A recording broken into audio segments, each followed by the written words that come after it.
Hello नमस्कार दोस्तों, स्वागत है आप सभी का हमारे YouTube चैनल में। तो दोस्तों, मैं आज आपके लिए बहुत ही इम्पोर्टेंट सेशन लेके आई हूँ जिसमें मैं आपको MCQ की प्रैक्टिस कराने वाली हूँ, जो कि बहुत महत्वपूर्ण है। आपके हर एग्ज़ाम में, हर परीक्षा में ये आपसे पूछे जाते हैं। इनमें से कई प्रकार के प्रश्न आपसे पूछे जा सकते हैं। तो आज ये जो प्रश्न मैं आपके लिए लेकर आई हूँ, ये टॉपिक वाइज हैं, यानी वर्णमाला जो टॉपिक हम पढ़ रहे हैं उसी से रिलेटेड ये प्रश्न है। और आपको पता ही है कि वर्णमाला से कई प्रकार के बहुत सारे प्रश्न परीक्षा में पूछे जाते हैं।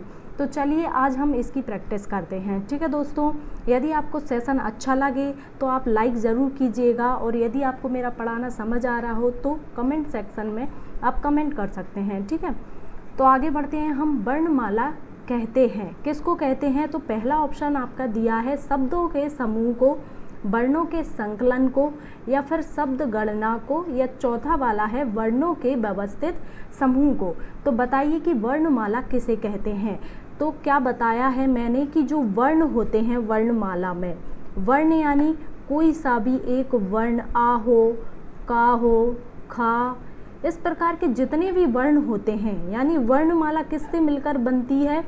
स्वर और व्यंजन वर्णों से। स्वर और व्यंजन वर्णों से मिलकर बनती है हमारी वर्णमाला। तो ये दो प्रकार के वर्ण होते हैं, तो इनसे मिलकर बनती है वर्णमाला। तो वर्णों का व्यवस्थित समूह होता है एक, यानी क्रम के अनुसार वर्ण उसमें जमे हुए होते हैं, तो वही क्या होती है? हमारी वर्णमाला होती है, और उसमें स्वर और व्यंजन वर्ण होते हैं। तो राइट आंसर आपका क्या होगा? चौथा वाला, कि वर्णों के व्यवस्थित समूह को वर्णमाला कहते हैं। ठीक है, आया दोस्तों समझ में? तो आगे बढ़ते हैं हम नेक्स्ट प्रश्न की तरफ। हमारा अगला प्रश्न है, संयुक्त व्यंजन की संख्या है। तो संयुक्त व्यंजन कौन से होते हैं? सबसे पहले तो ये पता होना चाहिए कि संयुक्त व्यंजन क्या होते हैं और वर्णमाला में इनकी संख्या कितनी होती है। तो संयुक्त व्यंजन हमारे कौन कौन से होते हैं? छ, त्र, ज्ञ और श्रा। ठीक है, श्रा श्रमिक जो होता है। तो ये जो चारों हैं, ये चारों ही क्या हैं? संयुक्त व्यंजन हैं। तो ये तो पता चल गया कि संयुक्त व्यंजन की संख्या कितनी हो गई हमारी? 4 हो गई, यानी तीसरा जो है आपका ऑप्शन वो सही है। ठीक है, 4 होती है संयुक्त व्यंजन की संख्या। और इन्हें संयुक्त व्यंजन क्यों कहा जाता है? सबसे पहले ये पता होना चाहिए कि ये बनते हैं दो असमान या दो भिन्न व्यंजनों से मिलकर बने होते हैं। ये दो असमान या फिर कहें भिन्न व्यंजनों से मिलकर बने होते हैं। ठीक है, दो व्यंजनों से मिलकर बने होते हैं, लेकिन दोनों ही अलग अलग होने चाहिए। ठीक है, कैसे कि जो छा है हमारा वो किस किस से मिलकर बनता है? का और सा। ठीक है, इन दोनों से मिलकर बनता है छा। त्रा किससे मिलकर बनता है? ता और रा से मिलकर। ज्ञा हमारा जो है वो किससे मिलकर बनता है? जा और या से। ठीक है, तो दो असमान वर्ण हैं। श्रा जो है हमारा ये श और रा से मिलकर बनता है। तो ये जो दो दो वर्ण हैं जिनसे मिलकर ये वर्ण बने हैं, ये दो असमान हैं, यानी एक जैसे नहीं हैं, भिन्न हैं, लेकिन हैं दोनों व्यंजन। इनमें स्वर नहीं है। ठीक है, कहीं भी स्वर आपको दिखाई नहीं दे रहा। ये दो असमान व्यंजनों से मिलकर बने वर्ण हैं, और इन्हीं को कहते हैं संयुक्त व्यंजन वर्ण। ठीक है, और इनकी संख्या 4 होती है। तो इतना आपको पता चल गया होगा। आगे बढ़ते हैं हम तीसरे प्रश्न की तरफ। क वर्ग में कितने वर्ण होते हैं? आपको क्या पता होना चाहिए कि जो व्यंजन होते हैं वर्णमाला में, व्यंजन वर्ण कौन कौन से होते हैं? तो मैंने आपको बताया था कि स्पर्श व्यंजन होते हैं। ठीक है, स्पर्श होते हैं, अंतःस्थ होते हैं, इसके बाद ऊष्म या संघर्षी होते हैं। इन्हीं को क्या बोलते हैं? संघर्षी, ऊष्म संघर्षी होते हैं। और एक मैंने आपको बताया अभी, संयुक्त व्यंजन। ठीक है, तो ये होते हैं व्यंजन वर्ण। तो स्पर्श व्यंजन के अंदर आते हैं आपके सारे जो वर्ग होते हैं, पांचों वर्ग। ठीक है, कौन कौन से पांचों वर्ग? का वर्ग, चा वर्ग, टा वर्ग, ता वर्ग और पा वर्ग। ये 5 वर्ग होते हैं। ठीक है, तो जिनमें से अभी पहले वर्ग की बात हो रही है कि जो का वर्ग होता है उसमें कितने वर्ण होते हैं? तो आपको बताना है 5 होते हैं, 3, 4 या फिर 7।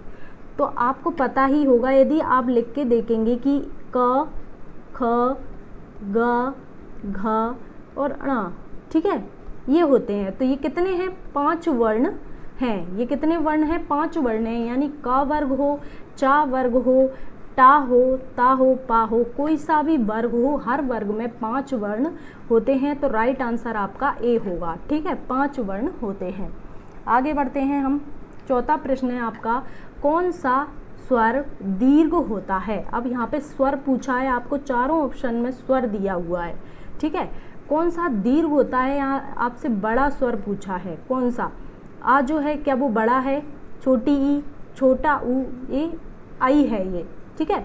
तो कौन सा सही है? ये जो तीनों हैं, ये जो तीनों हैं, छोटा आ, ई और ऊ, ये कौन से स्वर होते हैं? ये होते हैं ह्रस्व स्वर, ठीक है, ह्रस्व या लघु, जो छोटे स्वर होते हैं, ठीक है, यानी जो किसी और की सहायता से मिलकर नहीं बने हैं, यानी वो छोटे हैं। और जो आई है, ये है आपका राइट आंसर, जो चौथा वाला है। आई क्यों है? क्योंकि ये किस किस से मिलकर बना है? आई किससे मिलकर बना है? आ प्लस ए से मिलकर बना है, ठीक है। तो ये आपको पता होना चाहिए कि ये 2 स्वरों से मिलकर बना है और ये होते हैं दीर्घ स्वर। कौन कौन से होते हैं दीर्घ स्वर? दीर्घ स्वर में आपका आ जाएगा बड़ा आ भी आएगा, बड़ी ई भी आएगा, बड़ा ऊ, ठीक है। फिर इसके बाद ए, आई, ओ और आउ, ये सब दीर्घ हैं, यानी ये 2 स्वरों से मिलकर बने हुए हैं। लेकिन यदि आपने ध्यान दिया हो तो अब यदि आपने किसी भी बुक में पढ़ा हो, आगे जो भी आ रहे हैं, पहले इनको दीर्घ में ही शामिल किया जाता था, परंतु अब क्या हो गया है कि दीर्घ स्वरों का ही 2 हिस्से में बांट दिया गया है। उन्हें दीर्घ और संयुक्त 2 तरह के स्वर बना दिया गया है, ठीक है। इन्हें दीर्घ कहा जाने लगा है, बड़ा, बड़ी, बड़ाऊ को, ठीक है, और इनको संयुक्त में शामिल कर दिया गया है। इस तरीके से आपको कई सारी बुक्स में देखने को मिलेगा। परंतु यदि आपको कहीं पे ऐसे पूछा जाता है या परीक्षा में पूछा जाता है तो इन सभी को भी दीर्घ स्वर ही मानेंगे हम, ठीक है। तो ये सब दीर्घ स्वरों के ही पार्ट हैं, उसी के अंदर से इन्हें संयुक्त स्वर भी बनाया गया है, क्योंकि ये दोनों, ये जो तीनों हैं, ये समान स्वरों से मिलकर बने हैं। जैसे कि ये जो बड़ा आ है, ये आपका आ प्लस आ से मिलकर बना है। उसी प्रकार जो बड़ी ई है, ये बनी है छोटी ई प्लस छोटी ई से मिलकर। बड़ा ऊ है, ये बना है छोटा ऊ प्लस छोटा ऊ से मिलकर। तो इस तरीके से ये जो 2 समान स्वरों से मिलकर बने हुए हैं, इसलिए ये दीर्घ स्वर कहलाते हैं, ठीक है। और इन्हें अलग क्यों किया गया है? ए, आई, ओ और आउ, ये जो चारों हैं, ये 2 असमान बने हैं स्वरों से मिलकर ही, परंतु 2 असमान स्वरों से मिलकर बने हैं। कैसे? इधर देखिए, ये बने हैं, ये जो है आपका ए, ये बना है आ प्लस ई से मिलकर, ठीक है। आई है आपका, ये बना है आ प्लस ए से मिलकर। उसी प्रकार ओ जो है आपका, ओ किससे मिलकर बना है? छोटा प्लस ऊ से मिलकर, ठीक है। और आउ जो है वो बना है छोटा आ प्लस ओ से मिलकर। तो ये आपको दिखाई दे रहे होंगे कि ये 2 असमान स्वर हैं ये दोनों स्वर ही, लेकिन 2 भिन्न तरह के स्वरों से मिलकर बने हैं। लेकिन ये सभी दीर्घ स्वर के अंदर ही आते हैं। मैंने आपको डिटेल में इसलिए बताया है कि कभी कभी जब आप किसी और बुक में पढ़ते हैं, कई तरह की बुक्स आती हैं जिनमें कि अलग अलग दिया जाता है। कभी इन्हें दीर्घ स्वर और संयुक्त स्वर में बांट दिया गया है, क्योंकि ये उसी का ही पार्ट है, ठीक है। तो इतना आपको समझ आ गया होगा। आगे बढ़ते हैं हम 5वें प्रश्न की तरफ। 5वां प्रश्न है आपका, वैज्ञानिक तकनीकी शब्दावली आयोग नई दिल्ली के द्वारा हिंदी में मानक रूप से कितने वर्ण निर्धारित किए गए हैं? तो इसे साइंटिफिक तौर पे भी देखा जाता है कि हिंदी में जो मानक रूप से वर्ण हैं वो कितने निर्धारित किए गए हैं, इनकी संख्या सही कितनी है।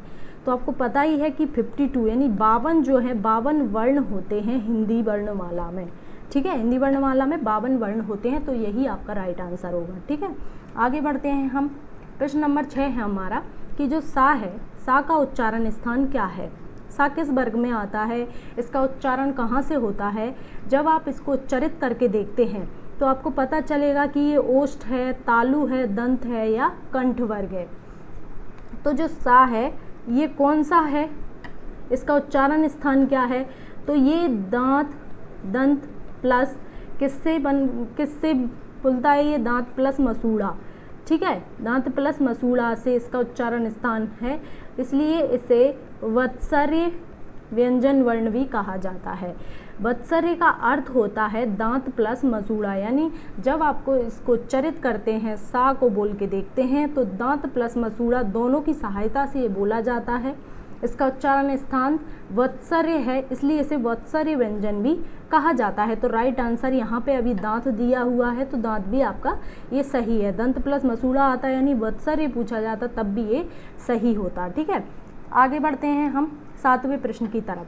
क्षमा जो शब्द दिया गया है, क्षमा में दिया गया वर्ण जो छा है, क्षमा में देखो पहला वर्ण क्या है, छा है, इसका उदाहरण क्या है, यानी ये कौन सा वाला वर्ण है। द्वित्व व्यंजन है क्या, संयुक्त व्यंजन, या फिर सिंपल व्यंजन, या फिर स्वर। तो ये स्वर तो है नहीं। ठीक है, व्यंजन, यदि यहाँ पे संयुक्त व्यंजन नहीं दिया होता तो हम व्यंजन पे भी टिक कर सकते थे, क्योंकि ये एक प्रकार का अलग है, लेकिन यहाँ पर संयुक्त व्यंजन सबसे सही होगा। ठीक है, व्यंजन भी इसे सही नहीं कहेंगे क्योंकि ये संयुक्त व्यंजनों में शामिल किया जाता है। मैंने अभी बताया था संयुक्त व्यंजन 4 होते हैं उनकी संख्या। ठीक है, छ, त्र, ज्ञ और स्रा। तो ये हैं संयुक्त व्यंजन जो कि दो भिन्न व्यंजनों से मिलकर बने हैं। ठीक है, ये है बी वाला। ठीक है, राइट आंसर। आगे बढ़ते हैं। माँ, माँ वर्ण का उच्चारण स्थान, ये जो माँ वर्ण है इसका उच्चारण स्थान क्या है, इसको कहाँ से उच्चरित किया जाता है। ओष्ठ से, तालव्य से यानी तालु से, नासिका यानी नाक से, या फिर मूर्धा से। तो बताइए जो पा वर्ग है, पा वर्ग जो है हमारा स्पर्श व्यंजन के अंतर्गत आता है, और पा वर्ग का 5वां वर्ण है माँ। ठीक है, इसी पा वर्ग का 5वां वर्ण है माँ, और माँ का उच्चारण स्थान क्या है। जब आप इसको उच्चरित करके देखेंगे माँ, तो आपको पता चलेगा कि ये ओष्ठ वर्ग के अंतर्गत आता है, यानी जो पा वर्ग के जितने भी वर्ण हैं, पा है, फा, बा, भा और माँ, ये जो पांचों वर्ण हैं इनका उच्चारण स्थान कहाँ से है, ओठ से है। ठीक है, यानी ओष्ठ से। तो आपको याद रखना है कि इन पांचों वर्णों का उच्चारण स्थान है ओष्ठ। तो ये आपका राइट आंसर है। आगे बढ़ते हैं हम। 9वां प्रश्न है हमारा, दीर्घ स्वरों का समूह बताइए। दीर्घ स्वर बताना है आपको जो बड़े हैं। ठीक है, जिनका कैसा है, स्वरूप बड़ा है, दीर्घ हैं जो। ठीक है, जो बोलने में मूल स्वरों से या ह्रस्व या लघु स्वरों से दुगना समय लेते हैं, ऐसे स्वर कौन से हैं। ठीक है, तो ये पहला है, क्या ये सही है, छोटा, छोटी, छोटा ऊ, ये तो सही नहीं है, आपको पता होगा ये लघु होते हैं। ये कौन से स्वर हैं, लघु स्वर यानी छोटे, जिनको उच्चरित करने में कम समय लगता है। छोटी ई, बड़ा ऊ, बड़ा। अब इन दोनों, ये जो दो वर्ण हैं ये तो दीर्घ हैं, लेकिन ये जो है ये लघु है, तो ये सही नहीं होगा। इसी प्रकार ये बड़ा दीर्घ है, बड़ी दीर्घ है, और बड़ा ऊ भी दीर्घ स्वर है। तो ये है आपका राइट आंसर। ठीक है, सी वाला, बड़ा, बड़ी, बड़ा ऊ, ये तीनों ही दीर्घ स्वर हैं। यहाँ पे ये दीर्घ है, परंतु ये दोनों क्या है, लघु स्वर हैं। तो यही तीसरा वाला आपका राइट आंसर है, जहाँ पर दीर्घ स्वर दिए हुए हैं। ठीक है, आगे बढ़ते हैं हम। 10वां प्रश्न है हमारा, एड़ा और एड़हा, इस तरीके से उच्चारण होता है इनका। एड़ा और एड़हा को क्या कहा जाता है। ये दोनों जो वर्ण हैं, ये दोनों वर्ण संस्कृत भाषा के नहीं हैं। क्या याद रखना है, ये संस्कृत भाषा में नहीं है। ठीक है, ये हिंदी में नए नए विकसित हुए हैं, इनका हिंदी में नया नया विकास हुआ है, ये हिंदी में नए नए विकसित हुए हैं, इसलिए इन्हें विकसित व्यंजन भी कहा जाता है। विकसित व्यंजन वर्ण भी कहा जाता है इन दोनों को, और इन्हें अन्य नाम से भी बुलाया जाता है। इन्हें क्या क्या कहा जाता है, द्विगुण व्यंजन भी इन्हें कहा जाता है। द्विगुण व्यंजन, ताड़नजात, ठीक है, आगत, इस प्रकार के इनके नाम हैं। ठीक है, और विकसित व्यंजन इनको कहा जाता है, और उत्क्षिप्त भी इन्हें कहा जाता है। तो ये नाम आपको बहुत याद रखने हैं ध्यान से कि द्विगुण, ताड़नजात, आगत, उत्क्षिप्त और विकसित व्यंजन इन्हें कहा जाता है। ये संस्कृत भाषा में नहीं है, हिंदी में नए नए इनका विकास हुआ है, इसलिए इन्हें विकसित व्यंजन वर्ण कहा जाता है। और सबसे इम्पॉर्टेंट कि इनकी संख्या 2 होती है। यदि आपसे संख्या पूछा जाता है तो इनकी संख्या 2 होती है। ठीक है, और इनका उच्चारण स्थान भी मूर्धा से होता है। ठीक है, मूर्धन्य व्यंजन कहलाते हैं ये, इनका मूर्धा से उच्चारण स्थान है। तो आपको याद रखना है कि जो टा वर्ग होता है उसका भी उच्चारण स्थान मूर्धा से है और उसी के ही ये समान है। ठीक है, तो क्या है इसका राइट आंसर? सी, विकसित वर्ण। आगे बढ़ते हैं हम। स्वर सहित व्यंजन है, स्वर सहित यानी जिसमें स्वर शामिल है, स्वर रहित नहीं पूछा है, स्वर सहित व्यंजन पूछा है। याद रखना है, व्यंजन पूछा है। तो खा जो है हमारा एक व्यंजन वर्ण है, क्या इसमें स्वर शामिल है या नहीं है? तो आपको पता चलेगा, अभी मैं बताऊंगी आपको। दूसरा देखिए, ई नहीं हो सकता क्योंकि ये एक स्वर है। क्या है ये स्वर है। ला एक व्यंजन वर्ण है, चा भी एक व्यंजन वर्ण है, परंतु इन दोनों के नीचे हलंत लगा हुआ है। हलंत का अर्थ है कि ये आधे हैं। ठीक है, इनमें कोई भी स्वर शामिल नहीं है। क्या नहीं है? स्वर शामिल नहीं है, आधे वर्ण हैं। तो ये इन दोनों क्या हैं? स्वर रहित हैं, सहित नहीं। और कौन सा राइट होगा? खा आपका सही होगा, क्योंकि खा जो है एक व्यंजन वर्ण है। यदि इसमें स्वर शामिल नहीं होता तो इसके नीचे हलंत लगा होता है। यदि इसे अलग करेंगे तो इस प्रकार इसका स्वरूप आपको देखने को मिलेगा। खा में हलंत लगेगा तब इसमें से मूल स्वर यानी आ अलग होगा। ठीक है, ये है इसका वास्तविक स्वरूप, परंतु आपको बिना हलंत के दिया हुआ है। इसका अर्थ है कि ये स्वर सहित है, इसमें स्वर शामिल है। क्या शामिल है? इसमें छोटा आ शामिल है। तो यही आपका राइट आंसर होगा। ठीक है, आगे बढ़ते हैं हम। 12वां प्रश्न है, स्वर और व्यंजन के मध्यवर्ती वर्ण किसे माना गया है? ऊष्म, अंतस्थ, विसर्ग या अनुस्वार? तो जो अंतस्थ व्यंजन है य, र, ला, वा, इनकी संख्या भी क्या होती है? इनकी संख्या 4 होती है। ठीक है, तो ये जो आपके या और वा हैं, या और वा, इनका उच्चारण कभी स्वर भी होता है और कभी व्यंजन भी होता है, इसलिए इन्हें क्या बोला जाता है? स्वर व्यंजन के मध्यवर्ती वर्ण इन्हें कहा जाता है। ठीक है, आगे बढ़ते हैं हम। 13वां प्रश्न है, किन वर्णों के उच्चारण में कम वायु तथा कम समय लगता है? अब कम वायु और कम समय किन में लगता है? अघोष वर्ण, अल्प प्राण, महाप्राण या सघोष? इनमें क्या होता है? इनमें होता है ध्वनि का कंपन। क्या होता है? ध्वनि का कंपन होता है सघोष, अघोष में। परंतु यहाँ पर वायु के कम समय की बात की गई है कि कम वायु भी और कम समय लगता है। वो कौन से वर्ण होते हैं? तो अल्प प्राण जो वर्ण है, अल्प प्राण, इनमें ही कम वायु और कम समय लगता है। ठीक है, प्राण का अर्थ ही होता है हवा या वायु। ठीक है, तो इतना याद रखना है कि अल्प प्राण जो वर्ण होते हैं उनमें कम समय कम वायु लगती है उनको उच्चारित करने में, और महाप्राण जो होते हैं उनमें अधिक वायु, ठीक है, अधिक वायु लगती है ना, या अधिक समय प्रयोग होता है। तो यहाँ पे कम वायु पूछा है, तो राइट आंसर है अल्प प्राण। और अल्प प्राण कौन से होते हैं? हर वर्ग का पहला, तीसरा, पांचवा जो होता है वो होता है अल्प प्राण। ठीक है, हर वर्ग यानी जो वर्ग दिए जाते हैं स्पर्श व्यंजन के, का, चा, टा, ता, पा। ठीक है, पांचों वर्ग के हर वर्ग का पहला, तीसरा, पांचवा वर्ण होता है अल्प प्राण और दूसरा, चौथा वर्ण होता है महाप्राण। ये आपको याद रखना है। ठीक है, आगे बढ़ते हैं हम। 14वां प्रश्न है, वृत्ताकार स्वर हैं। वृत्ताकार स्वर का क्या अर्थ है आपका?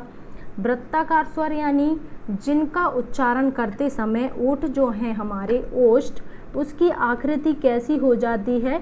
गोल हो जाती है। यानी उनको बोलते समय हमारे ओष्ठ की आकृति कैसी हो जाएगी? गोल हो जाएगी। तो कौन से हैं?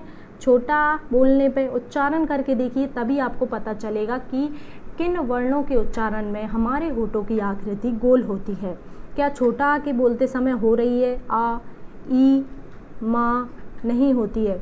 ठीक है, तो जो ओ है हमारा, यही है वृत्ताकार स्वर, क्योंकि उसका उच्चारण करते समय कैसी हो जाती है? ओठ की आकृति गोलाकार हो जाती है, यानी वृत्ताकार ओ।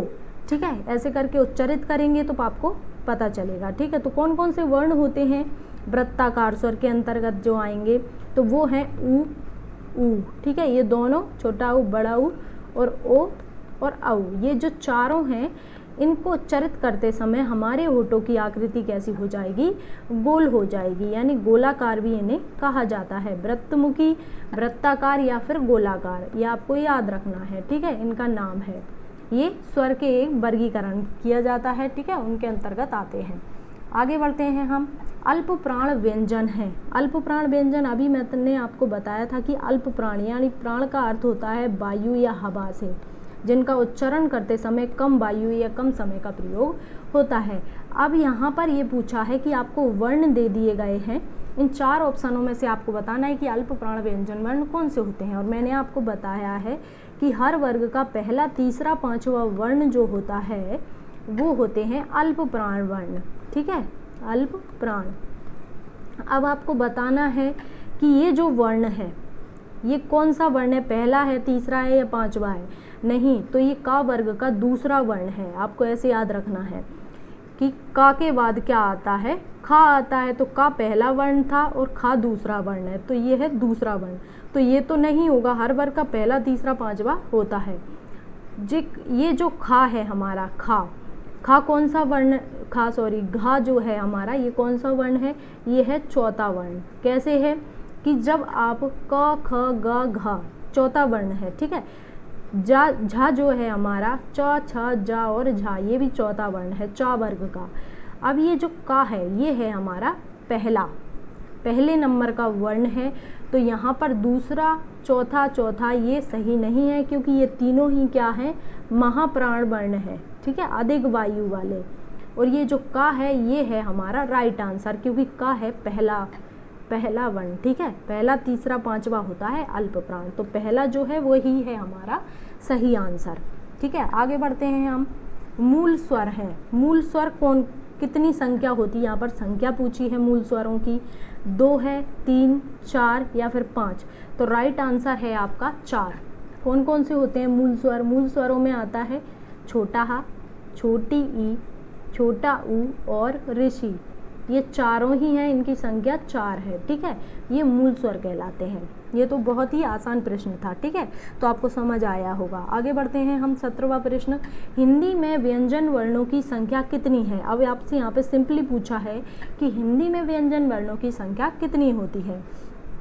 तो 22, 30, 33 या फिर 13। तो राइट आंसर है 33 वर्ण होते हैं, व्यंजन वर्ण पूछा है। यदि आपको यहाँ पर दिया होता कि हिंदी में कुल व्यंजन वर्णों की संख्या कितनी होती है, यदि कुल शब्द लगा दिया जाता तो आपको 35 बताना होता ऑप्शन में, यदि 35 आया हुआ तो, ठीक है। यदि कुल शब्द लगा है और आपसे कुल व्यंजन वर्ण पूछे हैं और ऑप्शन में 35 दिया है तो आपका राइट आंसर 35 ही होगा, ठीक है, क्योंकि यहाँ पे सिंपल पूछा था व्यंजन वर्णों की संख्या तो 33 ही होता है, लेकिन यदि कुल शब्द आ गया तो 35 लगाना है। आगे बढ़ते हैं हम।